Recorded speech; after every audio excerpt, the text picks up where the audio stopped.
Wake the fuck up, samurai. We have a city to burn.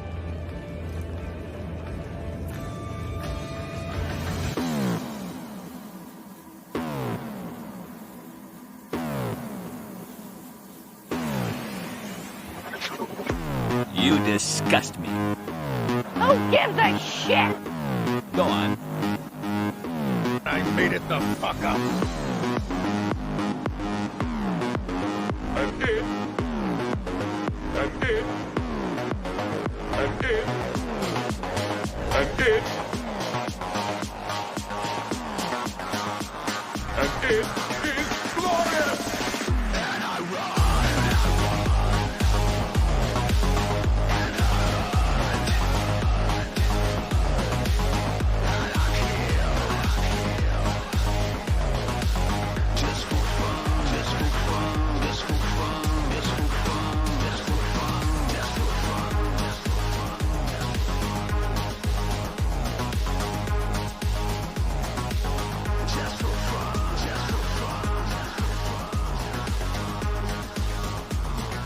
I'm sorry. I couldn't resist.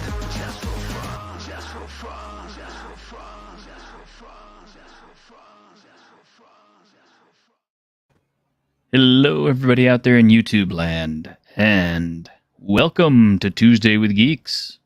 I'm your host, the T-shirt historian, here with Grim and Caster. Hello. Hello. You know, it always makes me happy when I see somebody posting up on Twitter talking about how much, they're enjoying Faderhead. And I know secretly that it's actually been my contribution to their musical tastes that brought that about. I love Faderhead, and I need to kind of impress on him a little bit. Maybe we can get a show with him in it, even if it's just 30 to 45 minutes. Which, speaking of which, I still haven't heard back from the guys at CMON, so I'm starting to get a little bit concerned. But, hey, who knows? I mean, I'm assuming they'll get around to it when they figure something out. Because I really don't want to miss out on that if we get a chance to talk to those guys. Give them a little chase. Yeah.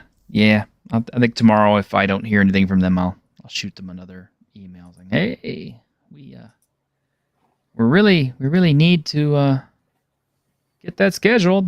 I need to know when to get my guys in the studio and get some hype built up." I actually told him, I said that letting us know about it as soon as possible so we could get some hype built up for it would be really, really appreciated. So I don't know. But anyway, I had fully intended to release the Fabula Ultima unboxing video today, but I chose not to do it simply because I already had a video drop yesterday. I'm having 2 live streams today. So I figure we'll just save it for tomorrow and give people something to look forward to tomorrow.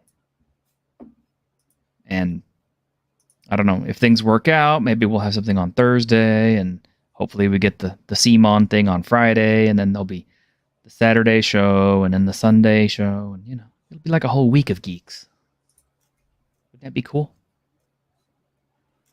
7 days a week. Hey, couldn't ask for more, right? Hey, Malachi, it's good to see you. All right, so once again, we're looking at the biggest animal in the room. It's the 2-ton, 2-headed gorilla. You betcha. You betcha. And I'm going to start off with one that is kind of near and dear to my heart. I'm a big fan of Dead by Daylight. And today they just dropped the new expansion. Actually, it was yesterday. So here it is.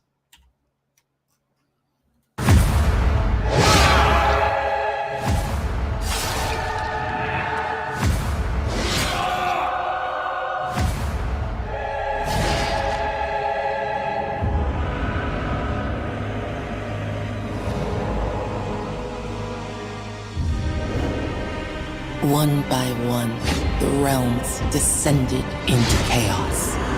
Scores were slain by the dishonorable knight and his cursed retinue.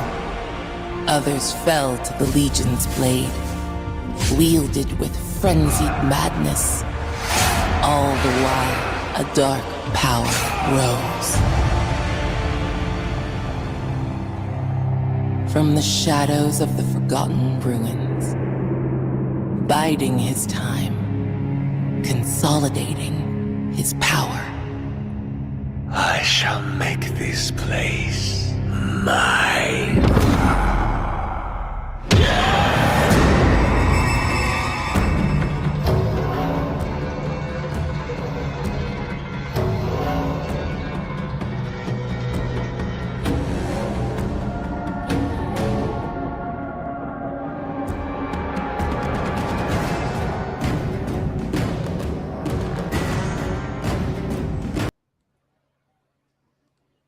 So yeah, Vecna released today, and a whole host of Dungeons and Dragons related skins dropped for all the other killers. I can say that Vecna is a very chatty killer, which is kind of something that they're starting to do more of now. Originally, nobody in the game talked. And then they brought out Ash Williams, who had a few lines here and there. And then they brought out Nicolas Cage, who had a few lines here and there. And we're starting to see more and more chattering. Pinhead is one of the talking killers. And now Vecna, who has quite a few voice lines, which are all, of course, voiced by Matthew Mercer. Drink. What? Why are we drinking? I didn't mention Kevin Crawford. No, but at this point, Matthew Mercer should probably be part of the drinking game. Nah, I don't talk about him that much. I mean, it's like I think I've said before that I think it's actually some good brand synergy that they at D&D is in a position where they want to go and put more of their iconic characters out in places people are at. Of course, we've seen multiple things with Stranger Things. I mean, Stranger Things was practically just a D&D commercial. Yeah, it really was. And speaking of which, I did finally, after all this time, finish watching all of season 4 today. So I'm all caught up and ready for season 5. I watched all of one episode. Of the whole series? Yeah. Dude, you need to at least watch the first season. The first season is really good. I haven't even watched Godzilla -1 yet. What's wrong with you? I decided to go watch all of Kamen Rider apparently. You were just addicted, man. Look, I haven't even watched The Godfather. I know.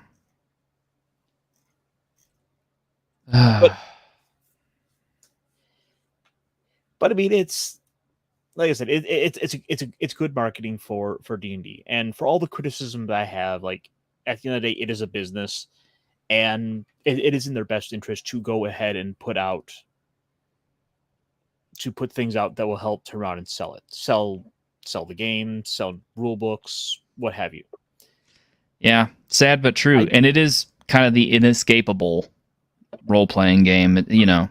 Only those of us who know about its history and actively avoid buying their stuff are, pretty much the ones who are not buying it at this point because they're so mainstream now.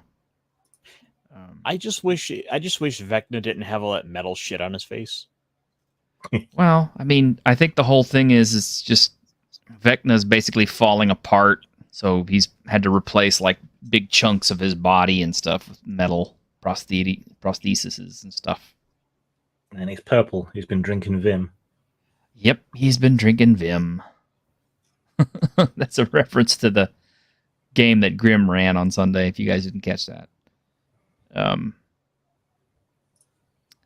I don't know what to think. I mean, it's kind of weird because there's like a little 10-year-old part of me that gets excited about stuff like that and the movie and all that other stuff. I mean, the movie wasn't terrible.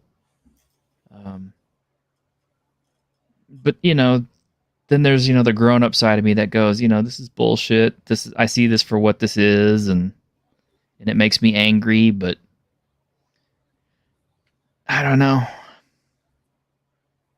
Maybe I'm on some level, I'm just disgusted and angry that I'm not one of the new kids who is just experiencing D&D for the first time and is excited about it and isn't privy to all the history and has seen what they're doing or how they're treating all of their old writers and things like that. I mean, Grimm had a really good video about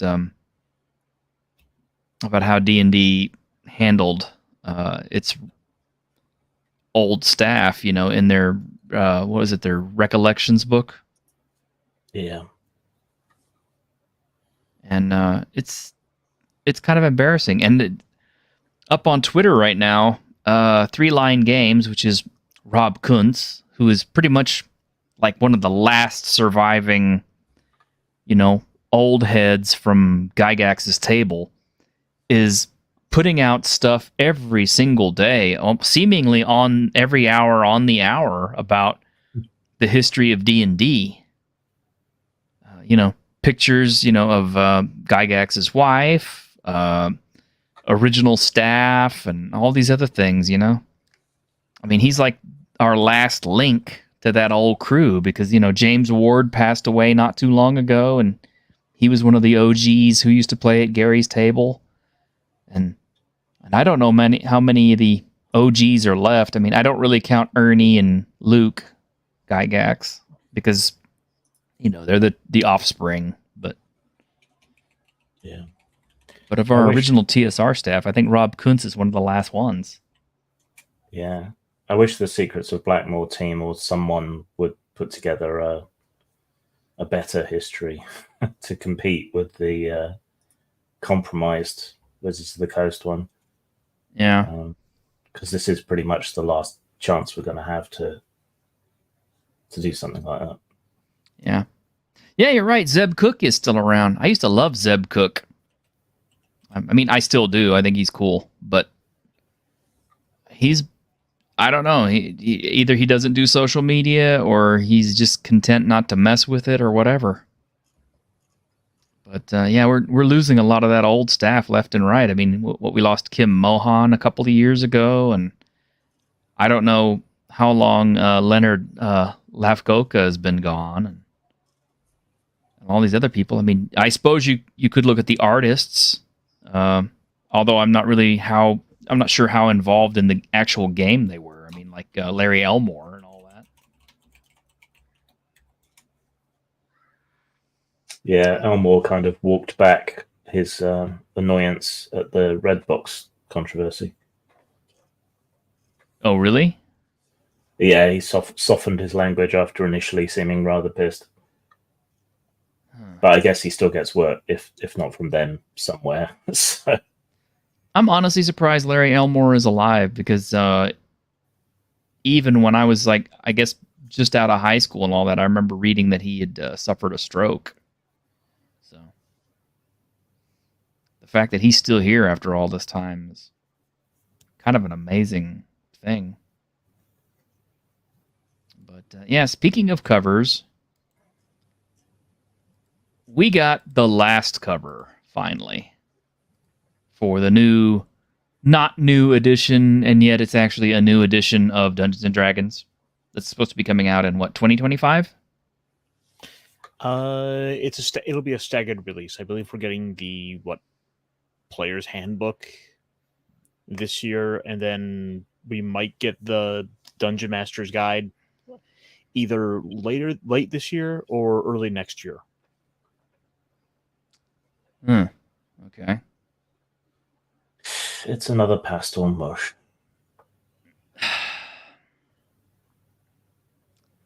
I feel like there's a lot of they're going for a lot of iconic stuff on this one. I mean, I mean, what is it? You got like a purple worm in the background. You got goblins.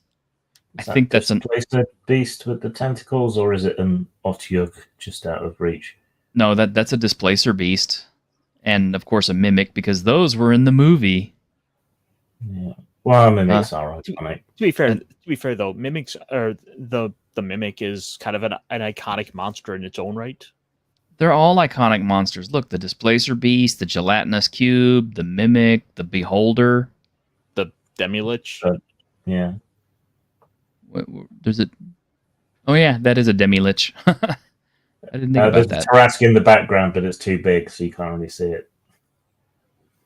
Well, you at the same time though, again, they're trying to put more of their own iconic elements into the things that are seemingly quintessentially Dungeons D&D. and Dragons. Yeah. Yeah. Like beholders are definitely D&D.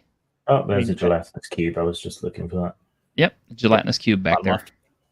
I mean, it's why they've got to make changes to, like, for example, the Gold Dragon is taking a more defined look for them with, I think, the Player's Handbook.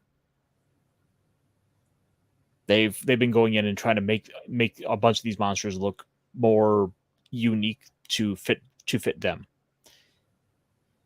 So that way, for copyright reasons, trademarks. Yeah, branding. You know what it reminds me of? Way back in ancient history. Here you go, guys. History lesson. The Chinese had several client states. Korea, Japan, a lot of these other places. Well, by Chinese imperial decree, only the Chinese were allowed to paint or create images of dragons with 5 claws. All their client states had to do 4. So when you're looking at pictures of Asian dragons, the long sinewy serpentine things, count how many claws, you'll get an idea where it's from. Truth.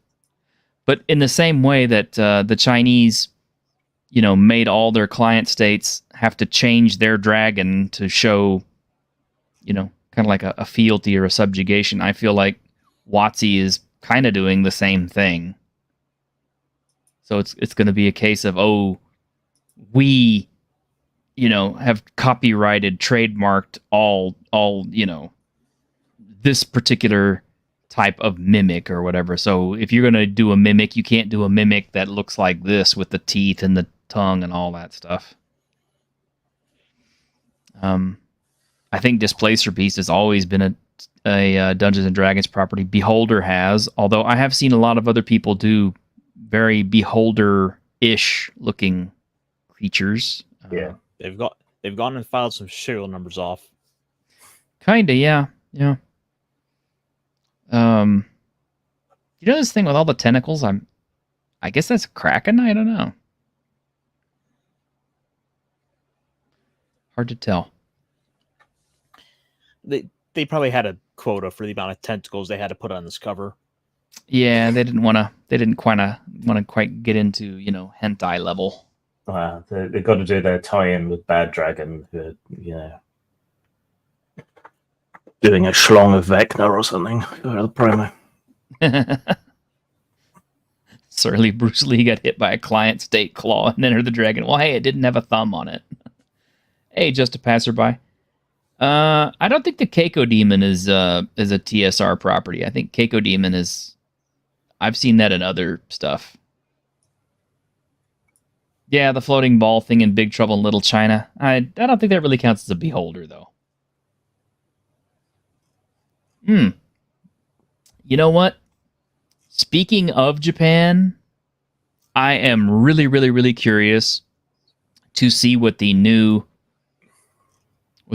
editions artwork is going to look like in the Japanese editions. That's a good question. Do you think they'll do a separate edition? I mean, Japan? I don't see why not. I mean, if they're it's more money for them that update. Well, yeah. I mean, they did it for second edition, but would they do full artwork again? Especially when so many Japanese RPGs don't have much artwork in them. I don't know. Well, the thing is, you've been sort of seeing across the board, everyone's been trying to lean into anime. I mean, was it Warner Brothers said they're going to do like 10 anime movies a year? I mean, we're getting a Suicide Squad isekai anime. Oh God, it's kind of funny, really, because anime was made imitating Disney. So Yeah. that's come full circle. yeah, anime was like originally like kind of imitating Betty Boop to some degree, or I'm curious. maybe I old Max believe Mickey Fletcher. Mouse was specifically cited. Yeah. But they did do a cover for the. They did do a Japanese cover, I believe. I'd be curious to see what the alt cover for this one is. Yeah, 'Cause the Player's Guide one was rubbish. I liked the DM's one, but I still don't know what they have against vibrance and contrast and bold colors. I'm sure it'll be like a triple type or triple color type affair, just like the other stuff. That seems to be kind of what their unifying factor is. You know, they want 3 or 4 colors, desaturated. You know, I don't know. I imagine we'll see that over the next couple of days. Subdued hues, yeah. I haven't seen D&D's Pride Month as of I yet. haven't either. Have they said anything on their social media? Not to my knowledge, but I don't keep up with their social media accounts. I probably should, but Yeah. Well, Maybe it's- the thing is, you're kind of seeing that all across the board. Like, how many of the companies have gone and basically rebranded? Oh well, let's say actually they did at least make a tweet about it, but they didn't go and like rebrand the ampersand and rainbow colors. They didn't go and that looks like they didn't even go and change their banner on Twitter.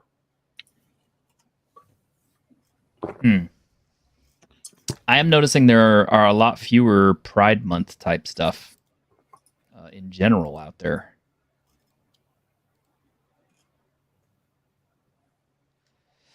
And speaking of D&D, one last thing we have for you. Apparently, the Dungeons & Dragons live-action series will not be moving forward at Paramount+. Apparently, Hasbro Entertainment is planning on shopping the project around after a creative rework, which makes me wonder. But the move apparently is the result of creative differences, which comes after the project received an 8-episode straight-to-series order back in January of 2023.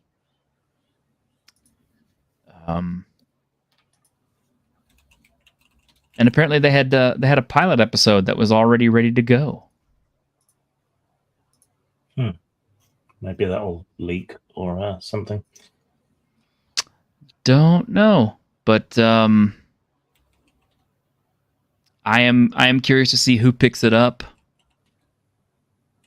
I can almost see Amazon doing it, since they already have a studio, and apparently their head of studio really likes to starfuck a lot. So. Netflix, maybe they've got an existing relationship with Wizards. Oh no! If it's Netflix, that has a chance of being good.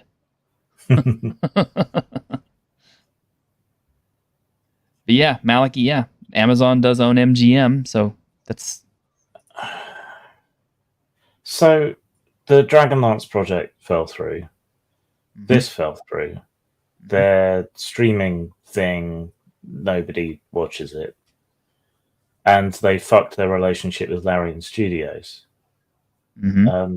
there seems to be a sort of common thread running through this of them either Hasbro or Wizards being really difficult to work with. You wonder if it's either stuff that Hasbro is pushing for, or if it's Wizards of the Coast themselves, or it's elements within it. And all of these things falling through may be the result of Cynthia Williams. As a matter of fact, until 2025, I guess, maybe 2026, all the projects that are coming out that are D&D related are pretty much like Cynthia Williams related. You know, if you think about it. So, not Honor Among Thieves, because that was in the works before she showed up. But like the whole thing with, Dead by Daylight, any of the other digital products that they're pushing out or working with, or all these other companies that they're cameoing in and all this, that's a Cynthia Williams thing. And like I said, I wonder if she herself was difficult to work with, or was trying to demand too much and made it difficult for all these studios to work with. In Larian's case, they cited the fact that, one of the problems is all the people that they originally worked with when they started the project are no longer there now. And I guess whoever is there now is maybe not as intuitive or friendly or something. I don't know. Yeah, and they're hiring an AI director, so... that just came out. Going back on their word straight away, of course. You knew they would. Oh, yeah. Oh, yeah, Mike Murals is working for Chaosium now. Yeah, I heard about that. And oh boy, people are pissed. Oh, why? Because they wanted him to stay canceled forever? But yeah, maybe that's why that potato video came back to the top of the stack. Or it's either that or that guy going after Wendigoon. You're still worrying about that, huh? Oh, I heard. Yeah, it's... Yeah, you guys can't see what's going on, but I'm getting a lot of hate mail and stuff. And YouTube is catching a lot of nasty comments. So, well, that's okay. We released the our Harmony video a couple of days, or actually yesterday, talking about strong women in Lord of the Rings, Rings of Power, and somebody commented that none of us had read the Silmarillion, and I'm just kind of like, the hell does that have to do with anything? Bitch, please. It's like, I've actually gone through the Silmarillion. I haven't read the entire thing, but I've, gotten bits and pieces of it, but I don't recall where, Galadriel was like an insufferable bitch to everybody. I mean, was that something, is there a specific chapter where they mentioned that? In any case, what difference does it make if it's in the Silmarillion? Because, Amazon doesn't have the rights to the Silmarillion. They have the rights to the appendices. So, fuck you. They couldn't use it either.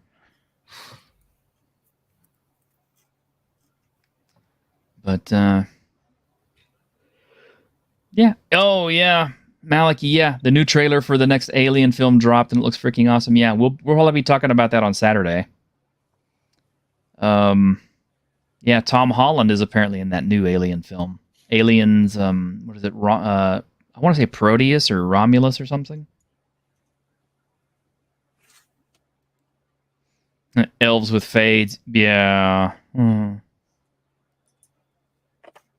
I still remember Grimm nearly came out of his skin whenever I mentioned Feminem, who apparently is coming back in the second season. So. All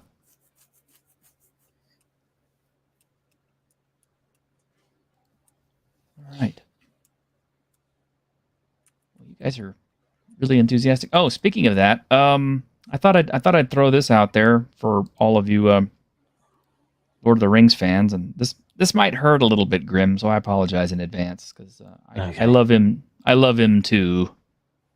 But yeah, Alan Moore on Lord of the Rings. Imperialism, racism, class snobbery, and the air of misogyny throw me off. It's just more being more. Is he just like a contrarian, just to be contrary? Yeah, in part, and also, he's been severely screwed over by just about everyone he's ever worked for. That will tend to do things to you. Yeah. Yeah, I like that. Meanwhile, in Token, makes an unseen imperialist the main villain. Makes two racists put aside their differences to help their fellow man. Makes two common folk the unlikely heroes of the story, and writes one of the greatest female heroes in all of fantasy. Yeah, that's all very true.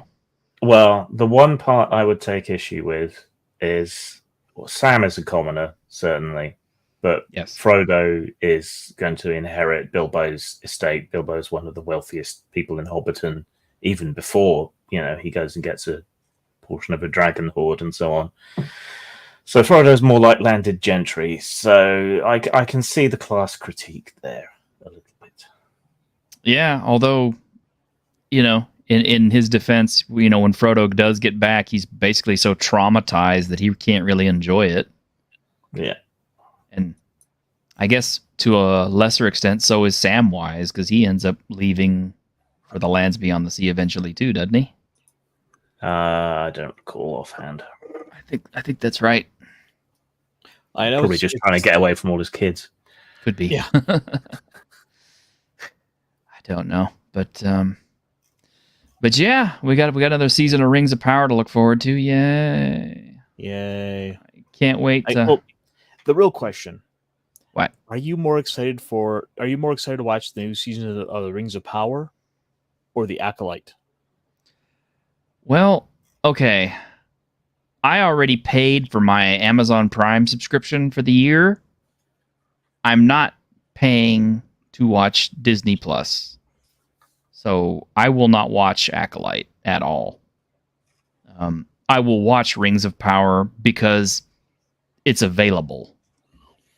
And because I feel like it's my duty to watch it just so I can, be honest with people when I tell them my review. It's like,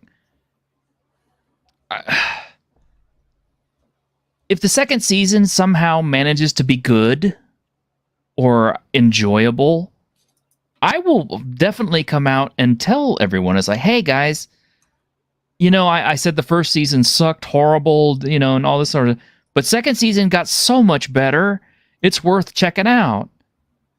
Really, I think it'll redeem everything. I mean, just ignore that first season and watch the second one.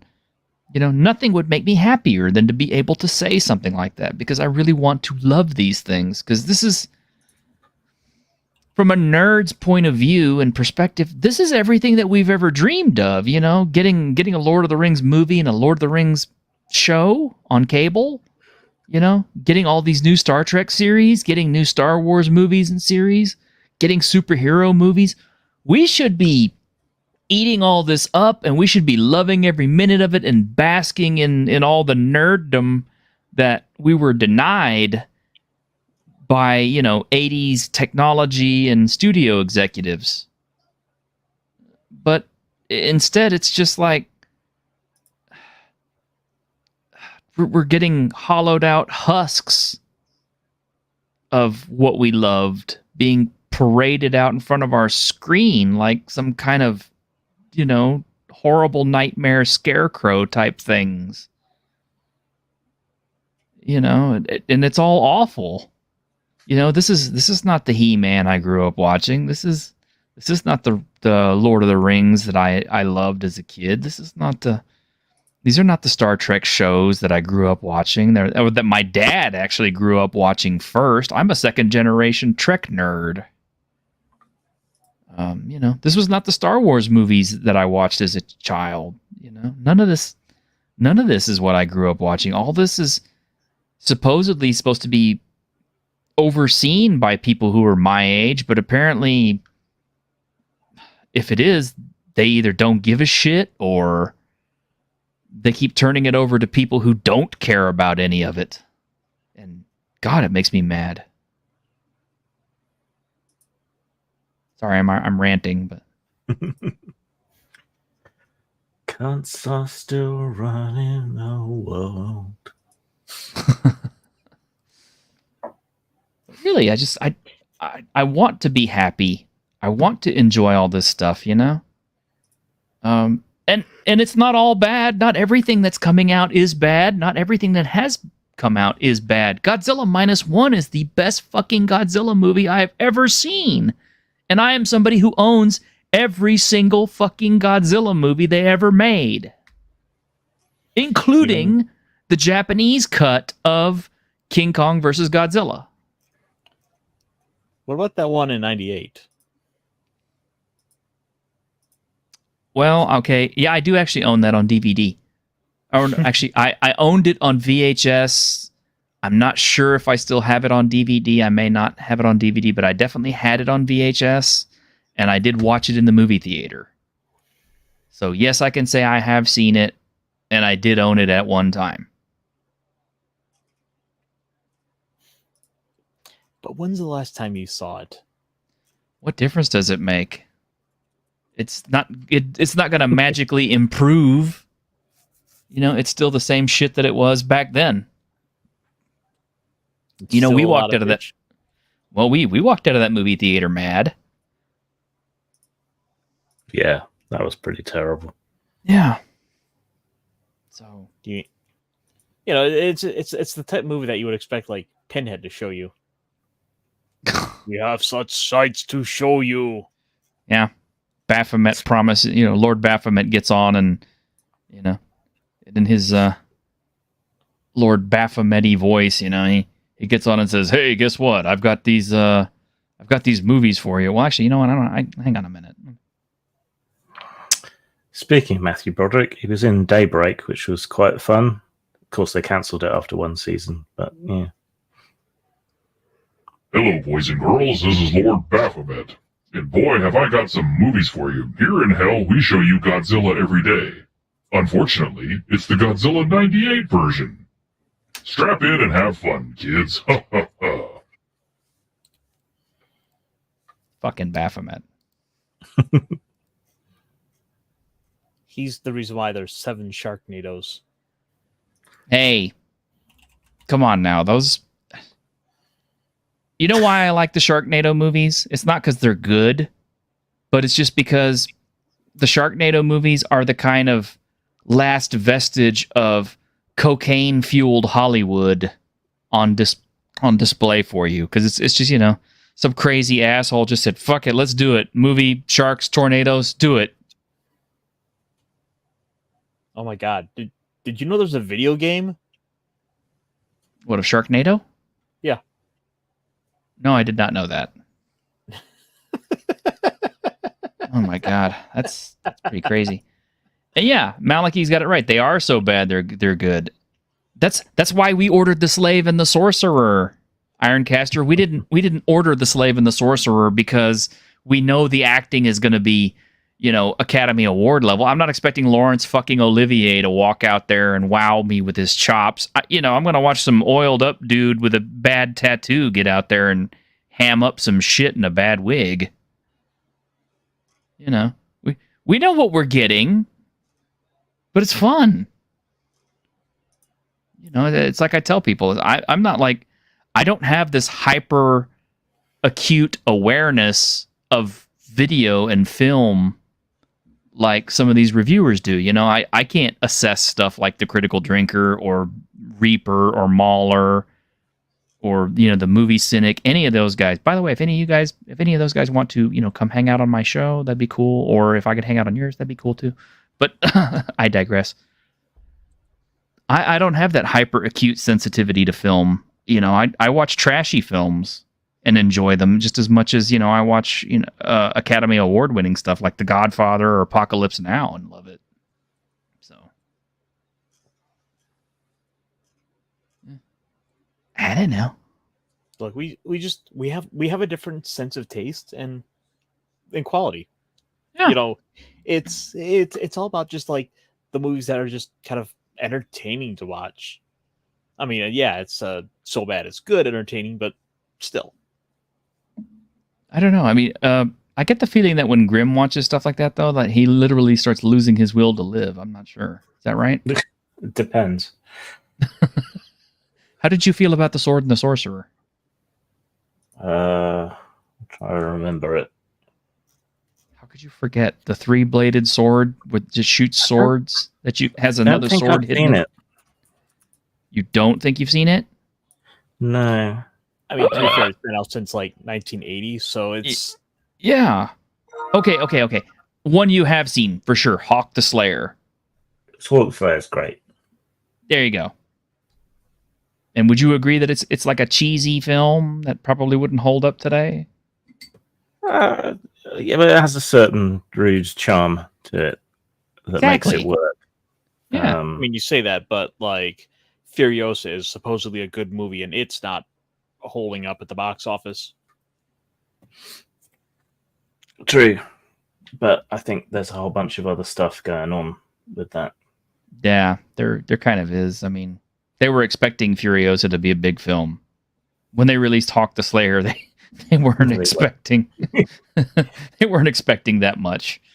They weren't expecting that much out of Sword and the Sorcerer. They weren't expecting that much out of Conan the Barbarian. I remember, seeing interviews with Rafaela De Laurentiis, and she was like, the first, the opening night of Conan the Barbarian, we literally had, a line around the entire block waiting to get in. And she said, and a lot of those guys in line were bikers and stuff. So they weren't expecting that. Oh, Just a Passerby. That is Warrior and the Sorceress, starring David Carradine. Yeah, that's a Roger Corman film. And it is a kind of a ripoff of Yojimbo, by the way. Several pairs of tits, you say? Yes, she has, yeah. She has multi-boobs. I think Furiosa is going to end up like the original Mad Max movies were, cults. It's going to play well on streaming and cable. And yeah, I mean, I would like to watch it. I just don't want to pay that kind of money to go see it at the theater when I know it's going to come to one of the 4 streaming services that I have. Did you? It's funny actually. We were talking about this stuff before, and then Red Letter Media dropped a like an hour-long thing discussing like the death of theaters, which was a really good watch actually. Came to many of the same conclusions we have, that the cinema experience is too expensive, and people no longer know how to behave in cinemas. No. And it's just going to come to streaming. So unless it's an event movie or something you really, really want to see, you're not going to bother. Yeah. Well, I mean, there was a time when, my friends and I would pile in the car and drive 3 hours to Fort Worth just to go watch something on the IMAX. And then not every movie we saw on the IMAX was good. I mean, we saw John Carter on the IMAX. Actually, I really enjoyed that movie. So, but I used to live in walking distance of a big like Warner Brothers multiplex cinema back in the early 2000s. So we could, just walk up on a Thursday night when it was cheap and see a film, get a cheap meal at the restaurant next door. And yeah, that was great. Saw a lot of stuff then. Not all of it good, but it was cheap. Yeah, Bob's right. John Carter was brilliant, but they completely fucked up the marketing. Yeah, they did. I remember the most angry I ever got at a theater experience was my cousin invited me to go out, and we saw Terminator Genesis, which that made me angry to begin with. But I remember, all the stuff ahead of time said, no texting and stuff like that during the movie. Leave your cell phone because it irritates everybody, right? Yeah. Well, we were sitting on like it's the the stadium seating. So we were sitting at the edge of the stadium seating where the stadium seating stops, and then you have like the 4 or 5 rows of ground floor. And right below us, there was some dude had his cell phone out, bright as fucking day, just texting away on that damn thing. And it's just kind of like, man.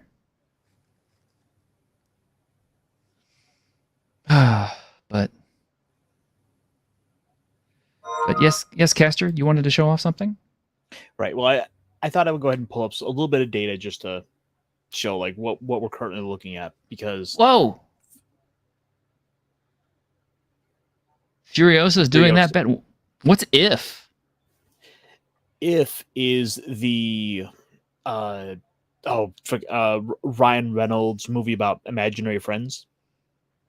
Damn, that thing's doing well. People like Ryan Reynolds. Yeah, they do. And at this point, basically 11 days in theaters, we're looking at 64 million for it versus Garfield. Garfield, by the way, is now beating Furiosa. I'm not surprised, but sad.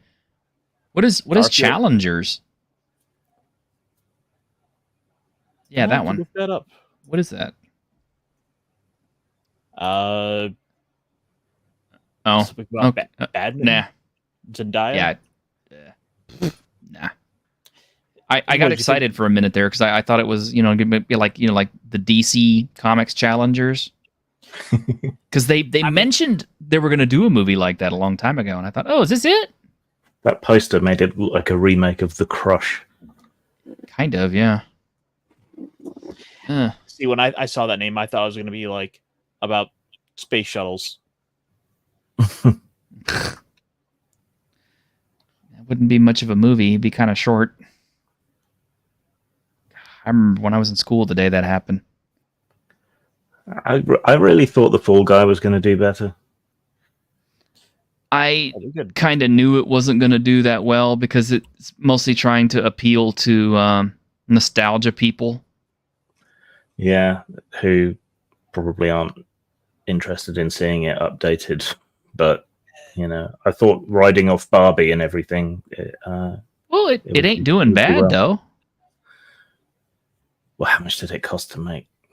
I don't know, but it's also available now on streaming. Oh. Yeah. That's the mark of failure. Speaking of I Am Legend, they're doing a sequel to that. Are they? Yes. I don't know how, but somehow they're going to retcon Will Smith dying in it or whatever. I don't know, but I think it's a terrible idea because the movie itself was a terrible idea. Because the ending fucked it. Yeah, well, it was kind of a unique idea, but at the same time, it was poorly executed. I have read I Am Legend, the Richard Matheson short story. I have read it at least 4 times because it's that good and it's that worth reading. I think if they had stuck to it, it would have been great. But I don't know. Yeah. Put a Will Smith in it. More like make him cucked and lame, but well, let's get on to something. Let's get on to something a little bit more interesting and cheery, perhaps. So apparently, Steam Forged Games, the game creators behind like the Resident Evil game, the Dark Souls board game, and a few others like Bard Song. I own a lot of their games, okay? Because their games always heavily feature miniatures. Very nice ones. Don't they also put out those little box sets of like encounters? Epic encounters. Yes. That's what they are. Yeah, they also do epic encounters. Their big deal is miniatures and miniatures-based gaming. And I own a lot of their products because I really like them.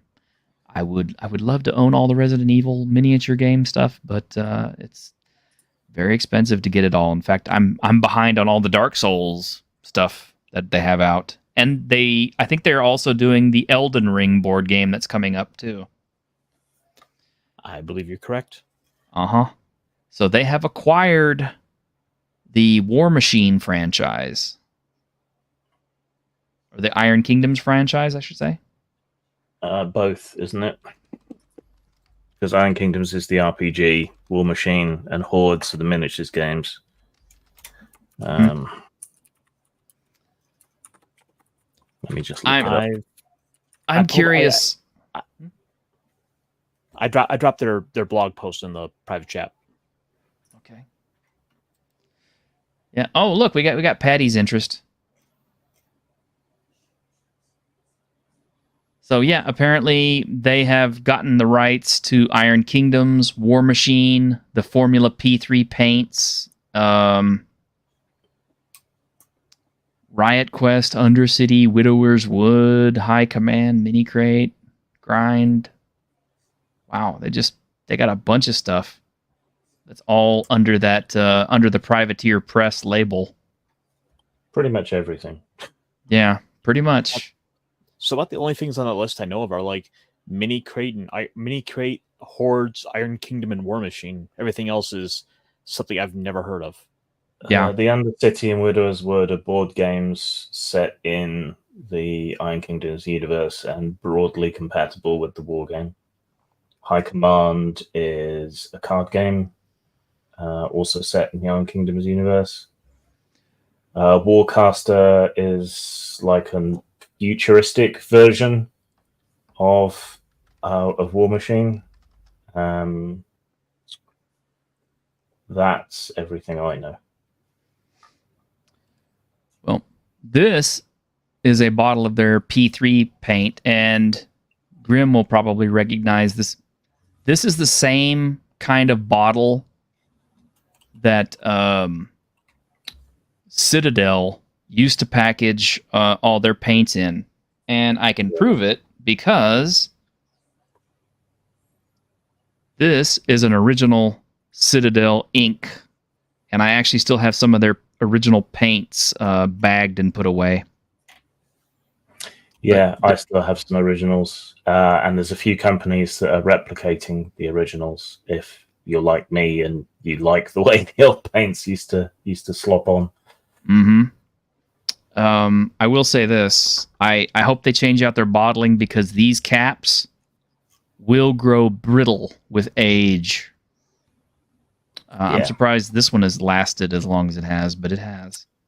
And they warp and let the air in eventually as well, which is they do. Not good. Yeah. And for those of you who've been kind of out of the loop on Citadel paints over the last, this is what they look like now, the kind of packaging, which honestly, well, it isn't really that much better. For one thing, it's harder to stack stuff on top of them. Yeah. The good thing about the old pots was you could get just a little bit of paint in the top of the lid and use it from there. It was good. That's what I used to do. But yeah, I really like the Iron Kingdoms, and I'm not sure how I feel about this. I wanted to play War Machines and Hordes. In fact, I bought a troll army and got it all painted up and put together, and then our local War Machine / Hordes gaming area just kind of collapsed. Not literally. For a while, though, they were challenging Warhammer pretty solidly. You could find games in most game shops that I visited for many years. And it was cheaper to get into, and it was faster to play. Yes. So it was great in a lot of ways. And the models really looks pretty good. Well, yeah, I didn't realize they were in so much trouble because they had been doing these 5th edition versions of the Iron Kingdoms setting, which, 5th edition. But, I was backing them anyway. I just brought them up. And they were doing like 300 to 500% of what they were asking for them to be funded. So clearly there's still interest there, Mm-hmm. This is what was their initial asking price? Like, is it a case of they were setting it exceptionally low, hoping people were going to fund it, or? So I'm looking at Iron Kingdoms Requiem, which I think was the first one. So they were asking for $100,000. They got $600,000. Okay, that kind of tracks. Yeah. Borderlands and Beyond was one of them.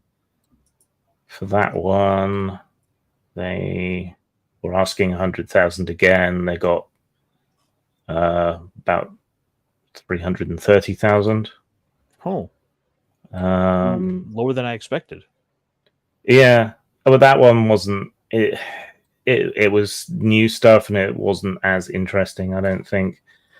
Into the Deep Wild, which kind of tied into Hordes a bit. They only asked for 60,000, and they made 250,000. And Nightmare Empire, which I really liked. That was about the kind of necromantic faction. Yeah, they asked for 60,000 on that and got 300,000. But they were regularly making 300 to 500,000 for each of these projects, plus whatever other business they were doing with the board games and the ongoing miniatures sales. I don't know.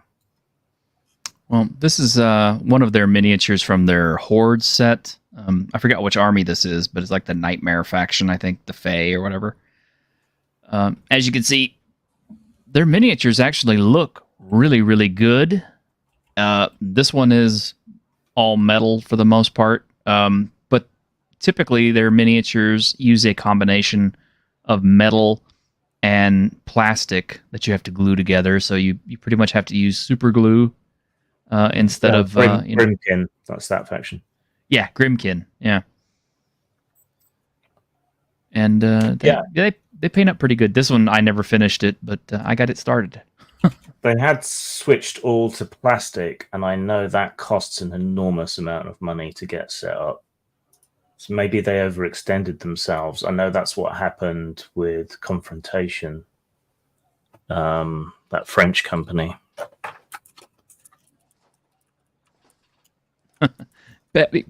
Patty's pretty excited. He says, yeah, his wife loves that faction. Rackham. Yeah. Oh, Rackham miniatures. Oh, I remember those. It's such a shame because they're so good. You can get recasts, but they massively overextended themselves and fucked themselves over. Basically, that's what happened with them. Oh no, and there was some intellectual property wrangles within the company. So, Cerulean, I don't use Apple Barrel and Folk Art because I have found that when you try to dilute them, because I like to paint with very thin colors. It's going to sound funny, but they tend to be more granular and gritty, so they don't thin very well. They're fine if you're got like a whole bunch of stuff that you need to you don't care too much about details on, but I'm Mr. Detail. I got to have something nice. I mean, painting something like this, I don't want to use folk art. That's why I'm using my Pro Acryl. It's a bunny. It is a bunny. And matter of fact, this one I'm working on as a tribute and for our friend Noodle, because for some reason the box art and everything really reminded me of her. So that reminds me, I need to drop her a line. Yeah. And yeah, you use Vallejo predominantly. Yeah. And Vallejo is about to change out their formulas as well. I understand there's a new Vallejo paint in the works. Scale 75 is also retooling their line. They're about to come out with a whole new set. A lot of people are bringing out new lines of paints. And I think it's all kind of like funny that they're all kind of doing it around the same time. So there must be some kind of big industry change. I mean, the first big change that we had was speed paint sets, and everybody brought out a speed paint set. Then Army Painter now has their War Paints Fanatic, which is supposed to have, better blends and everything. And Vallejo is coming up with their new blends, and Scale 75 is coming up with their new blends. So I kind of hate the idea of having to trade out and change my paints every few years whenever they get on when they decide to change out all their shit. So I'm determined to use up what I've got first before I go and change out, and maybe by then they'll have yet another new set of paint that I'll need to buy. But that ain't gonna happen anytime. Yeah, and yeah, Maliki, I do like Army Painter speed paints. Except for one thing, Maliki, and I actually planned on letting Army Painter know about this. You guys got me off on a topic that I really enjoy. This is one of the balls that comes in a tube of speed paint. And I was, squeezing out the tube into the container the other day. And I Popped out an egg. Yeah, well, it also popped the top off, splattered my desktop with yellow and everything else, but this also came out with it, so yeah, that was not a good experience. If you plant it, you'll get a new tube of paint. No, but I do plan on sending it back to Army Painter and saying, hey guys, this happened. Can I possibly get a new bottle from you?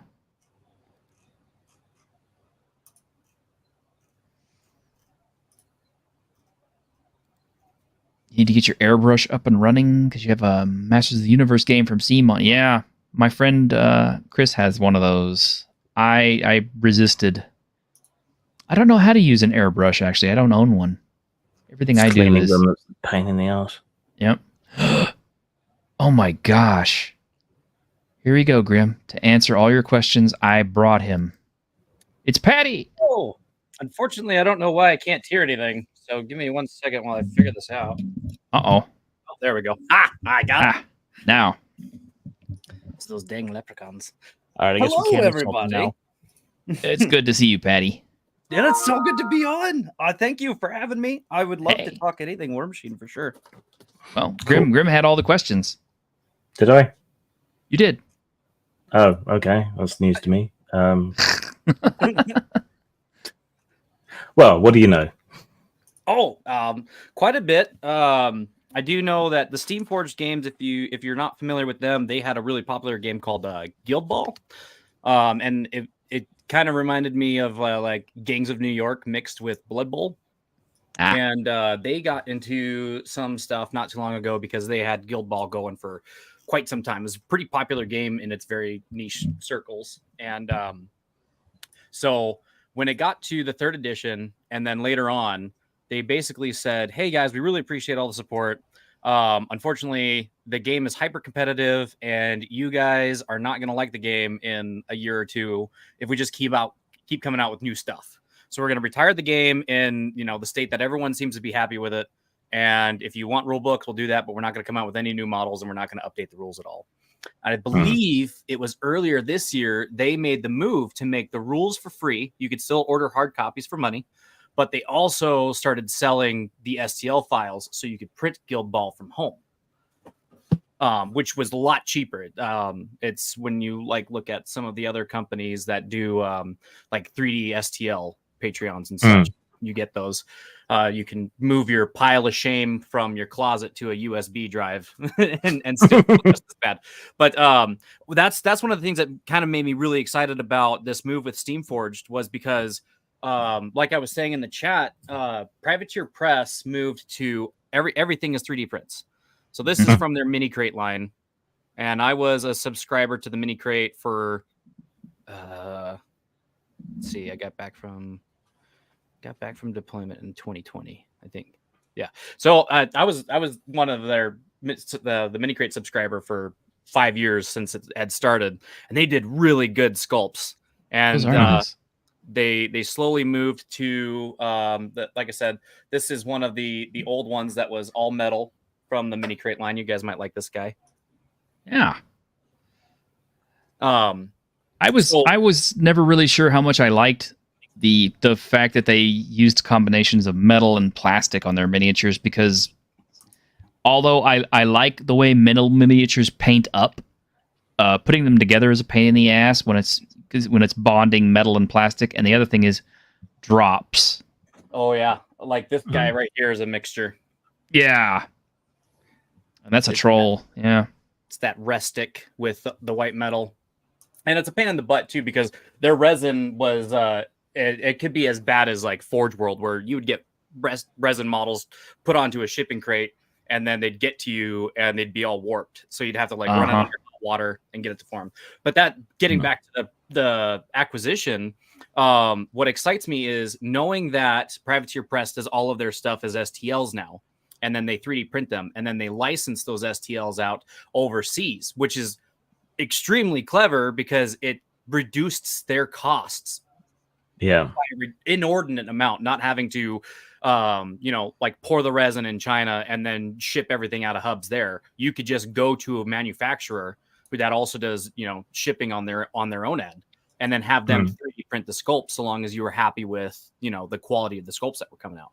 Well, if Steamforged picks it up, War Machine Mark IV currently uses a premium mobile app that you get kind of like White Dwarf. You get like a bunch of lore and a bunch of really cool stuff that's together by the team, and then you get the rules. And I want to say that the rules for the models are free. You just don't get all the lore stuff, which is pretty cool, I think.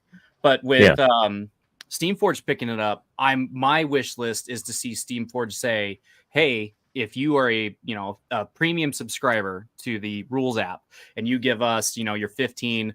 Because I think on like Patreon or My Mini Factory, your average STL like maker, I guess, you're looking anywhere between like $7 and $18. You get Cyberforge and Titanforge. It's like $10 gets you Titanforge, $10 gives you Cyberforge, but if you do both of them, then you're in it for 18. And that is considerably cheaper than buying the models. Their current buy-in to play Mark IV, because you guys were talking about it used to be cheap. Their current buy-in to play Mark IV, you're looking at, I think it was close to $200 to get a starter box, and that would get you your Warcaster, a Warjack or two, and then a unit. And at the start of Mark III, you were talking $40 got you a Warcaster and 2 Warjacks, sometimes 3, depending on the army. So I'm really hoping that Steamforged leans that way. It would cut down their margins. And you look at these STL makers between like I said, Archvillain Games, Broken Anvil, which I have something to talk about that too if you're interested. One Page Rules, all of these, you go to My Mini Factory and you can find so many of them that are doing their games that are totally printable from home. You're talking, you could print dice, tokens, terrain, and miniatures, and you're in it for $15 a month, which is way, way better than like GW, because GW, you're buying the $80 rule book every 2 years. You're buying your army's book every 2 years. And then you're looking at what, $75 for a pack of 10 Space Marines now? Yeah. And that's not even including commanders, vehicles, special units, and all that stuff, which you need all that crap to be able to do the meta. And 3D printing's only going to get bigger. That's a growth market at least. So it's slowly being normalized. Look at all those dwarves I just printed from One Page Rules. It is nice. Diggy dwarf summer. I even got this. I need to get a 3D printer, but I got nowhere to put it. Kind of the same. I do it here in this room, and I've got this honking size window that has like a 4.5 foot by 4.5 foot opening when I open it all the way. so I close the door and I put a towel under it, and then I let the 3D printer go. But I can only print in summer because otherwise it gets too cold in here with the window that wide open. It makes the resin too viscous. Oh, well, there's a good question for you there. I use the Anycubic Mono X2, and I got that one because they came out with the Anycubic XM5 or whatever it was, and so they were selling that one half off. Which it's how I got my first 3D printer, which was it was like, oh, they're top of the line 10 years ago. I bought that one 4 or 5 years ago because they were coming out with a new one and they were selling the old ones at half off, and I was like, well, if it worked for everybody else. But I really do think that the mono line, I don't like whether you get the X2. The X2 is just bigger printing area, but it's a really fast print. We're talking, I think I have my slice settings set to, I got it open up right here. I have my slice parameter to 0.05 millimeters at a 2-second cure time. So my old printer would take 12 hours to print. This one would take, 6 or 8 hours. So, what's your preference with the 3D printers, resin or filament? So if you're gonna do terrain or really big stuff, like you can find STLs for like Imperial Knights and Armigers and stuff like that, or terrain. There's like this one company. I want to say it's Archvillain. I can't remember. The Norwegian lady that cut off her pinky does a lot of it. But they do. What is her name? I can't remember. They do a bunch of STLs. They do like 5e encounters in installments where like you get all of the miniatures and some hero miniatures and then all of the terrain and a booklet to run that adventure. And some of these terrain pieces, like they did a whole Colosseum that I think when you put it together was like a 3-foot in diameter Colosseum.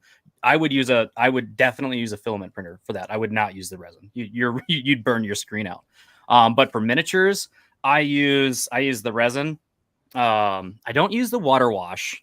I use an ABS like because I got kids that like to drop them, and the ABS has a lot of flex in it. Yes. Oh, it's not quite as brittle, but at that point you're in it for the isopropyl alcohol, and so long as you're filtering that, and you could actually like re-distill it after you wash a bunch of stuff. Resin is definitely the way to go if you're just printing minis. And I could show you how to make terrain. I mean, I have so many terrain things that I could show you to make terrain cheap. So if you can go in for a resin 3D printer, I think this one that I bought came with the wash and cure station, and I think my wife raised. She sold a bunch of stuff. And I think she said that it came out to like $400 to get a really big 3D printer and then like the wash and cure station, which I also recommend because the curing part is super vital to your safety. Yeah. Wow, I didn't even expect to get into that much miniature talk. Usually I'm the only one talking miniatures, but I love war games. I could talk about any war game with anybody for a really long time. Well, these days I'm not doing so many war games. I'm just doing board games because I have so many of them. And one of the things I am hoping that Steamforged will do, if they're smart, is kind of like their Epic Encounters boxes, is that they will start doing army boxes for Iron Kingdoms because if they use their plastics, their plastics are good. Their sculpts are nice. They're heavy too. Yeah, my dad used there was one that was like a bunch of plague looking dudes. Like they weren't orcs. They were something else, and it came with like a giant worm. And we used those models to build him a plague demon 1-page rules army that we could play together with. I don't play Bolt Action or Conflict 47, Malaquin, but I've heard of Bolt Action. I got to meet one of the Bolt Action guys, and I was the winner of the wooden spoon at Valhalla in the fall of 2022. And I got myself a limited edition German sniper for my efforts. So I just don't know where I put him. Cool. Well, I guess I might as well show this off, but yeah, this is Spidicules from Kingdom Death Monster. This is a miniature I own. This is not a particular miniature. This is not a picture of mine, but mine looks like this when it was all assembled. Mm-hmm. I have a question.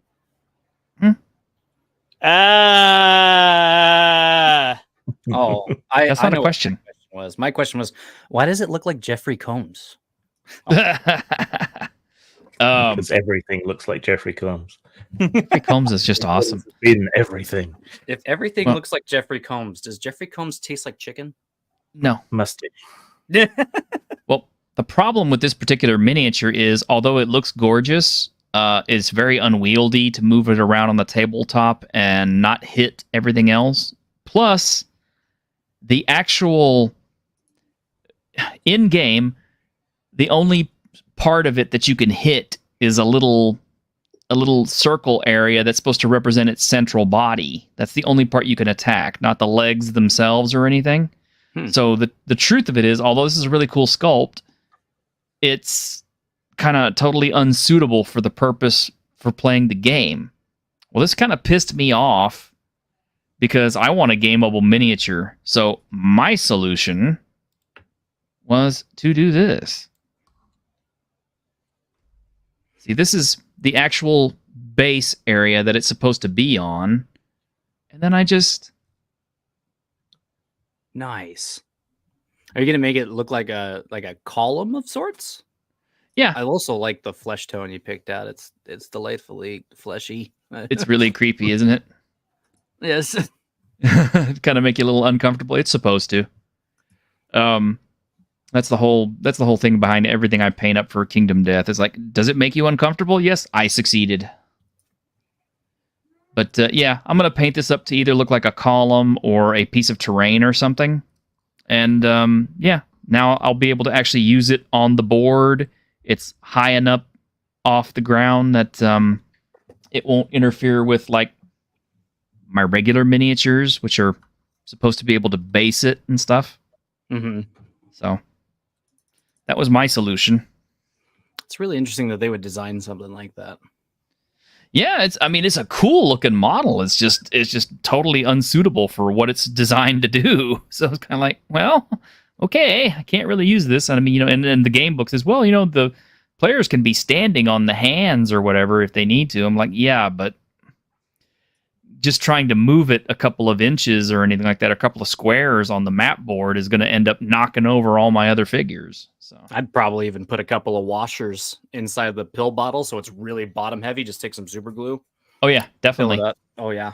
Yeah, I'm gonna go by my hardware store tomorrow with the thing and make sure that I've got some washers that'll fit in the bottom of that, and then yeah, I'm just gonna super glue / resin glue them into the bottom. I was gonna say I use resin for everything. Cerulean was talking about the miniature scale theory. Kind of in tandem with that is when these some people they write games that are like hyper precise, right? And Grim, I can't remember if you said that you actually played War Machine, but you know how like positioning and everything, how close and which facing you were was super duper important to War Machine. And they would make models like this. And this was for Riot Quest, which is a fantastic game that is not so try hard in trying to keep its rules together. But it's like, yeah, how are you supposed to stand close to that? Or, man, what are some other I must have put a lot of them away. But how are you supposed to stand close to some of these dang things? I mean, the miniatures look great, but they always put them on these bases, especially with War Machine, because they would make the Warjack so top heavy, like cartoonishly. Oh yeah, goon style shaped. Desperately trying to weigh down the base so they don't fall over. This back when they used to make them in all metal. But one of the things that made me super sad when Steamforged Games said they didn't get Monpoc is I love Monster Apocalypse. I remember that. These guys are so cool. When they did second edition and they did the bigger scale, because these guys are the monsters are a little bit bigger than like your average like heavy War Beast or Warjack, but the miniatures are friggin' solid and the game isn't so bad either. So I was sad that was not part of their acquisition.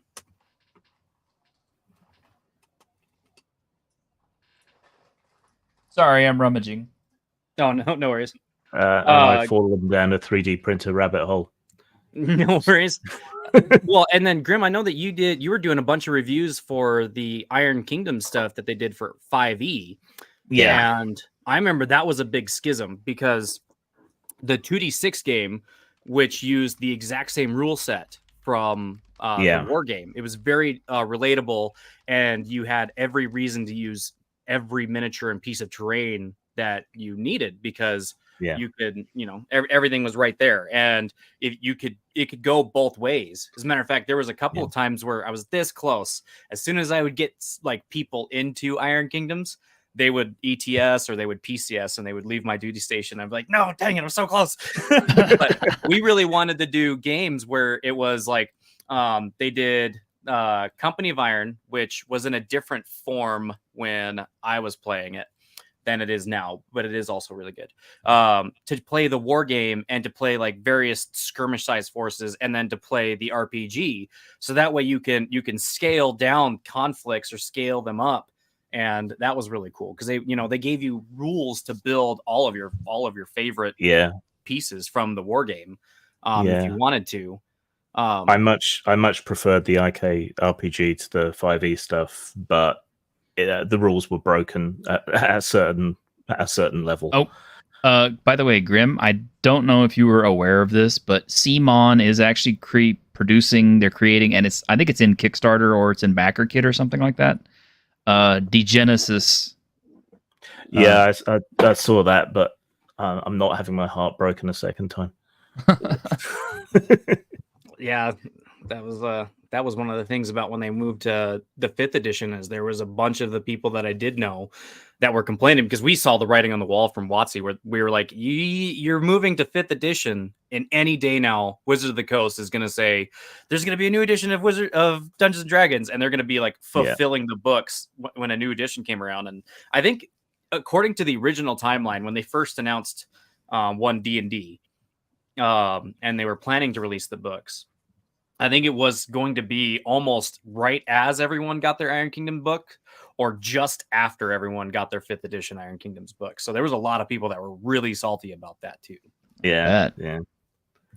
It'll still be playable, but yeah, I definitely preferred the IK RPG, even if our sniper by the end of our campaign that we were running was like gunning down 5 people in a single turn. It's magic bullets, okay? It just ricochets off everything. I meant to be slow to reload, but no, apparently if you stack all the special abilities and you have a drum magazine, nope, you can use it like a machine gun, apparently. I think one of the more broken things was giving gun mages, if you did like the a la carte career building, you can give the gun mage like silent shot right off the bat. I'm like, man, that's cheap. That's what? But I guess they kind of lead into the fact that it's like, well, you're not like a gun mage or trying to be a gun mage. You are a gun mage. But if you built in the closer to the beginning of the book, there was like these different themed parties that you could build.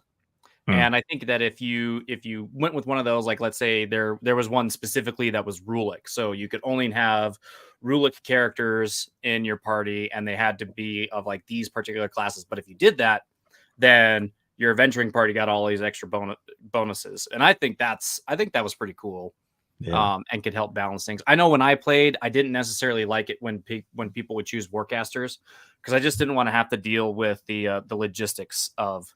I mean, in the game, they detail like what it takes for a Steam Jack to operate for X number of hours. Like how much it costs to transport your Steam Jack, because it's not like you're just, okay, we're going to go to the next town over. And you look at your Steam Jack, it's like, hey, you're going to carry the 2 tons of coal it's going to take for you to walk 5 days, right? Got it. I'm a Steam Jack. I'm built for labor. I'm checking out Steamforge Games, their Dark Souls page. I'm actually not as far behind as I thought. I'm missing the Painted World of Ariamus, the Tomb of Giants, and the Sunless City. The only problem is each one of those sets is $119. But yeah, I guess if I wanted to catch up on Dark Souls, I could. It's not. They don't have a ton of little expansions. Not that any of their expansions are. I mean, like their expansions are like $73 a piece almost. What was the average price of their? What was the name of the box you were calling earlier? Was it something Encounters? Epic Encounters? Epic Encounters? What's the average price of one of those boxes? Epic Encounters. They have a tendency to put out 2 different sets. Well, I think the ones they're both about $50 each. Yeah. So you wind up with like an army of like, I don't know, a dozen minis versus 1 or 2 pieces. I got it pulled up. Okay. I got it pulled up, bud. Okay. So Epic Encounters, if you want to buy them PDF only, no miniatures, they're selling those for $5 each. That's pretty commendable. Yeah, and there's quite a lot of those. But if you want to buy them with miniatures, They range anywhere from the lowest, which is $34.99 for Chambers of the Serpent Folk, or $37.99, which is Temple of the Snake God, all the way up to $59.99, which is like a Lair of the Red Dragon. Wow, they've got a Manicore one that looks really good. They're mini. Okay, let me just pull up the page so people can see it, because this Hive of the Ghoulkin was the one that my dad had. Let's see, how many miniatures? One, because that's what I'm curious about. I know that like their rank and file guys were all one pose, and that that only bothers me like a little bit. But I really am banking on them either lowering the price, because if you go to Privateer Press's website, I wonder if their store is still open. I mean, I know they acquired it. But it doesn't sound I like... tried to load it up, and it was not available. Really? Yeah, I think it's all gone to Steamforged. Oh, yeah. I'm looking right here. The only thing Privateer Press is level 7 in Monster Apocalypse. Damn. But you can see their miniatures just look really good. I wonder where they make them. Probably like every place else. China. Oh, wait a minute. I don't have to sing it. Here we go. China, that's where the fun is at. China, that's where the fun is. That's awesome. Yeah. But their miniatures have always looked really, really good. So whoever they got doing their sculpts and stuff is really talented. I mean, I haven't looked at their Resident Evil sculpts, but I can tell you their Dark Souls sculpts look really good. They're really close to the game. If it's the same board game, my brother-in-law has all of the Resident Evil board games. Mm-hmm. Yes, it is, and they are great. Yeah, they're definitely worth it. If I had redid they lifted the models straight out of the game and then high defed them out of the remakes, of course, not the original PlayStation ones, but yeah. And something that's got me kind of concerned. CMON, the last couple of packages of miniatures I picked up, like from like the Iron Maiden set for Zombicide, have hollow bases. I don't like that. Now I don't know if that is just because the bases that came with those are like scenic bases, that have like lots of details on them. So not like this one? No, they are. They're completely hollow. Like that one? Yeah. Oh, so they've got like some sculpting on the top, and then they're exactly like that. Yeah, they're pretty light. I don't like that. I don't know if it would bother me for a board game, but that was one of the things that bothers me about where GW has taken a lot of their miniatures. Everything's got a tactical rock. Or I think at the launch of this last edition, everything had a lot of stuff molded to the base. So when you added it to your own army that had all of your, original basing, you're like, well, now this doesn't match anything that I have. Mm-hmm.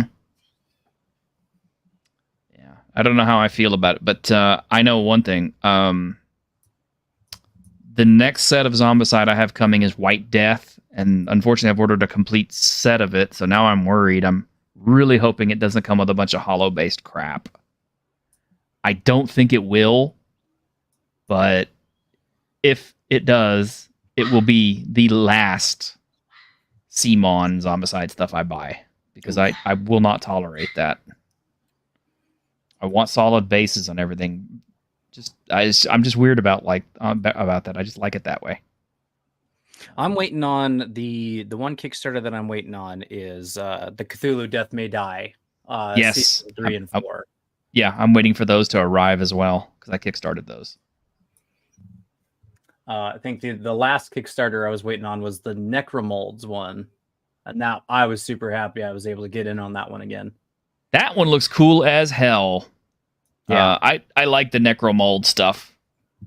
The game developer Clint, he posted a picture on his Twitter today. Somebody had painted one of the new necro molds. It was called Magma, so it's like a golem that's got a mountain magma thing that pops off, and like during the game you could like pluck it off and then create it, and then you just put it on the battlefield somewhere, and I think it acts like a landmine.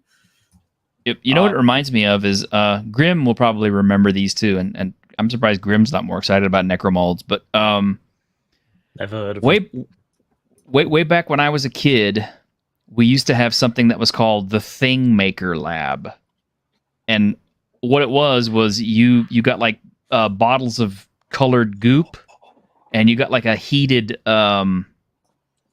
mold set, and basically you'd pour the goop into the mold, and it would make like little rubbery, goopy monster type things of your own creation.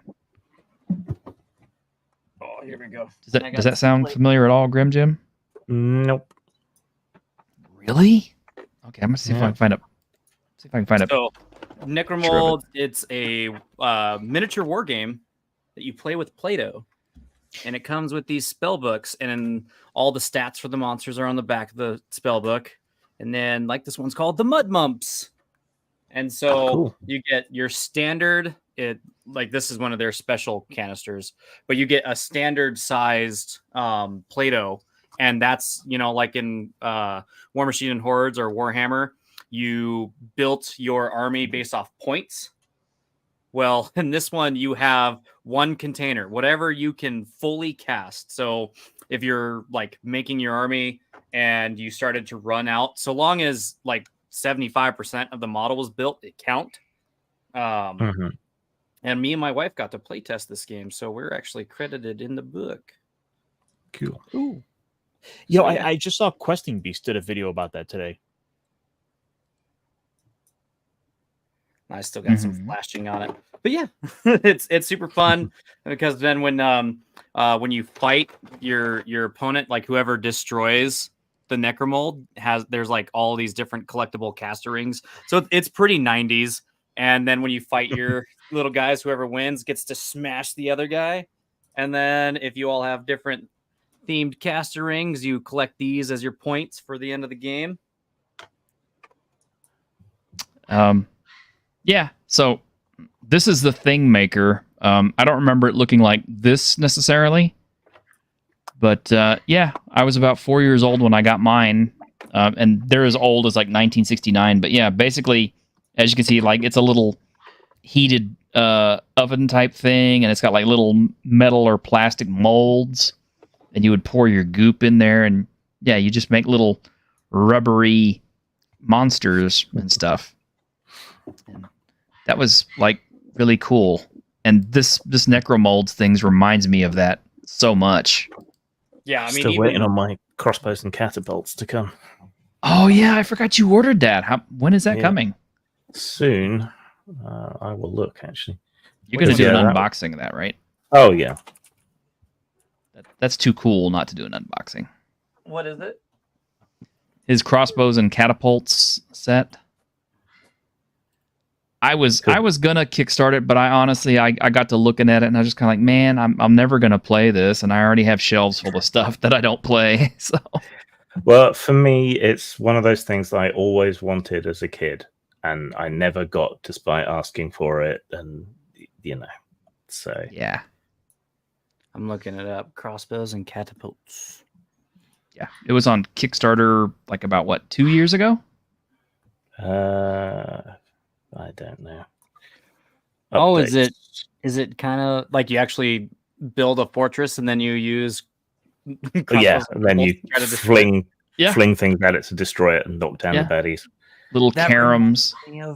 That reminds me when I was growing up, we would have the cheap army men, and that's basically what this was. Yeah, we'd set up the cups as towers, and then you'd get like rubber bands, and you could take one shot, and if you knock something over, you got one more shot before you got to pass your turn.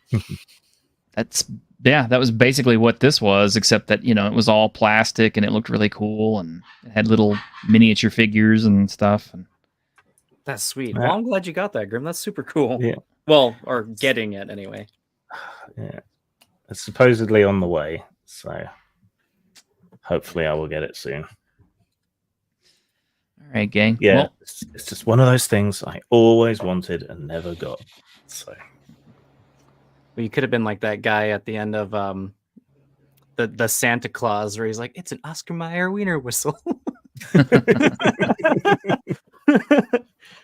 It's a crummy commercial. Yeah. all right, gang. We're already over time, so shall we go ahead and wrap up for the night? Jawohl. All right. Yeah. Thanks for hanging out with us tonight on Tuesday with Geeks. Hang out with us again on Saturday. And, of course, on Sunday. And sometime during the week, I will definitely have the Fabula Ultima unboxing, so you guys can see what the books look like and how they stack up. Because I got not only a set from Amazon, but I got a set from the company directly, too. So you can see if there's any differences. I haven't opened them yet, so I've been waiting to do this unboxing for a while now. You know, I just ordered one of their books today. Cool. Well, now you'll get to see what you can expect. But all right. Y'all take care and have a good night. Bye-bye.